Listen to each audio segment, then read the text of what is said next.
Hi, I'm Luann Aiken with Tagawa Gardens here in Centennial, Colorado, and we're here today to talk about one of my favorite and I think maybe most overlooked types of plants, and that's ornamental grasses. These are grasses different from your lawn grass, which we think of as turf. These are specimen plants. These are standout stars in their own right. It's a great way to grow up when so many gardeners want to grow out. It makes a great textural statement, and the point of ornamental grasses, two things they do in the winter, and you want to leave them up for winter, is they move. They move with that nice breeze, sometimes more than breeze, that we can get along the Front Range and in other parts of the country. And they also have these wonderful seed heads, and they are so elegant and lovely in the winter, something we call winter interest. So it's great to leave these up after they have set seed in the fall and on into the winter, and then cut them back when you first start to see some green tips coming up. They're early, late winter, early spring, and make sure that you have room for the new grasses to come up. One of my favorites is this one. It's called Overdamn.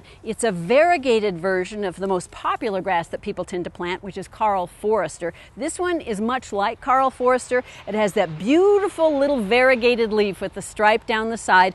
These guys are tall and elegant, and they will definitely make a statement in your yard. There are so many grasses to choose from. Another one is this Japanese bloodgrass. It's much smaller, and if you plant this with the setting sun behind it to where it will catch that evening light, this is going to be so beautiful when that red leaf shows up lit by the setting sun. These can be a little invasive if they're overwatered, but that's not necessarily a bad thing. You just need to plant that knowing that that's what you're likely to get.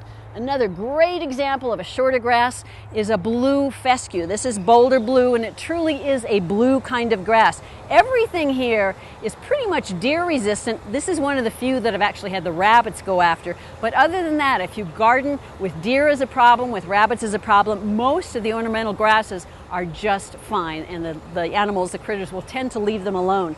Ornamental grasses tend to be low maintenance. They need good, well-drained soil, and aside from that winter leave them up in the winter and then giving them a late winter haircut, there is so little that you have to do. They are not prone to insects or diseases, and again, they just add so much elegance whether you plant them as a single plant, a statement plant, or whether you want a nice clump in the background. You can do everything from 6 to 8 foot tall pampas down to the little guys. They will add so much interest to your yard and your landscape, make it look like it was professionally done. That is your dig info for today.